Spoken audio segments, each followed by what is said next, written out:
তারা নিজেরা কি করলো, একটি মজমা তৈরি করলো যে আমরা যে দলের লোক হই না কেন, আমরা যে প্রকৃতির আলেম হই না কেন, দেখো জালিমেরা আমাদের প্রত্যেককে একটি রুমের ভিতরে আটক করেছে, অতএব আমরা প্রত্যেকে এক হতে চাই, জেলখানার থেকে বের হয়ে আমরা আর ভিন্ন দলে থাকবো না, আমরা প্রত্যেকে মিলে কোরআন দিয়ে রাষ্ট্র চালাতে চাই। কথা বলেন ঠিক কিনা? আমার ভাইরা, আমার বন্ধুগণ, এই ফ্যাসিস্টদেরকে তাড়ানোর জন্য আমাদের সর্বশ্রেষ্ঠ হাতিয়ার ছিল নারায়ে তাকবীর, নারায়ে তাকবীর। আল কোরআনের আলো, আল হাদিসের আলো, নারায়ে তাকবীর।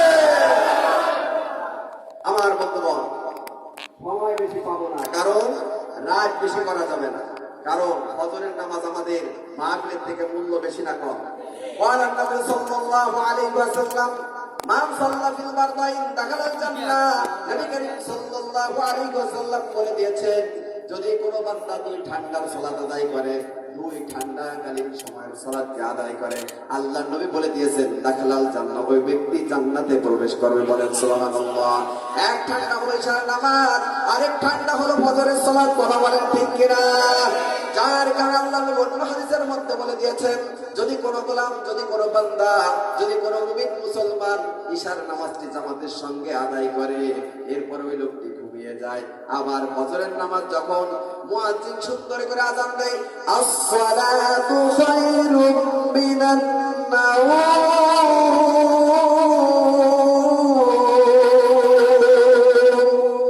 এই বাক্য শোনার পরে ওই গোলাম যদি, ওই বান্দা যদি মসজিদে ঢুকে ফজরের সালাতটাও জামাত সহকারে আদায় করে দেয়, আল্লাহ রাব্বুল আলামিন এই ব্যক্তিকে জান্নাতের মেহমান বানিয়ে দিবেন। আল্লাহ হাদিসের মধ্যে বলেন, যদি কোনো গোলাম ইশার নামাজটি জামাতের সঙ্গে আদায় করে, ফজরের নামাজটি জামাতের সঙ্গে আদায় করে, সারা রাত ঘুমিয়ে ঘুমিয়ে ওই ব্যক্তি নফল সালাতের সব তার আমলনামায় যোগ করে নেবে।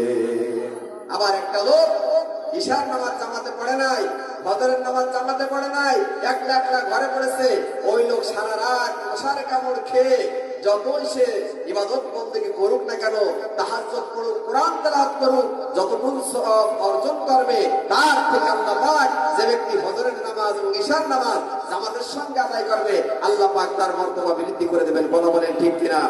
এই জন্য যারা ইসলামী আন্দোলনের কর্মী, ইসলামী আন্দোলনের নেতা, ইসলামী আন্দোলনের বড় বড় রকম, তাদেরকে ইসলামিক দল চায় 5 ওয়াক্ত সালাত জামাত সহকারে পড়তে হবে। কথা বলেন ঠিক কিনা?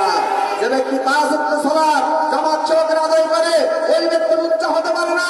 যে ব্যক্তি 5 ওয়াক্ত সালাত জামাত সহকারে আদায় করে, ওই ব্যক্তি জনগণের গম বাঁধতে পারে না। যে ব্যক্তি 5 ওয়াক্ত সালাত জামাত সহকারে আদায় করে, ওই ব্যক্তি কারো মেয়েকে ধর্ষণ করতে পারে না। কথা বলেন ঠিক কিনা? আমার বন্ধুগণ, এই জন্য আমাদেরকে নামাজি হতে হবে।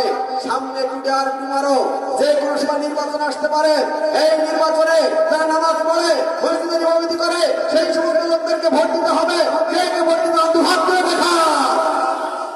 আল্লাহ কবুল করবে, আমিন।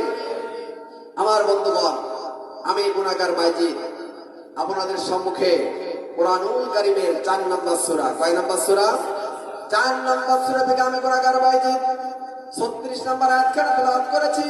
আল্লাহ পাক যদি চাই আর এই নগণ্য গোলামকে দিয়ে কয়েকটি কথা বলাবে, তাহলে বলে আপনাদের কাছ থেকে বিদায় নিব ইনশাআল্লাহ। একটু জিকির করি, লা ইলাহা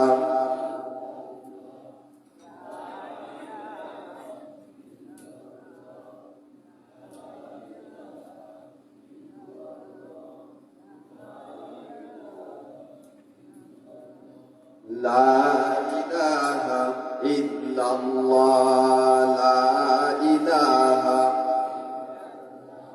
কোরআন আমাদের সংবিধান,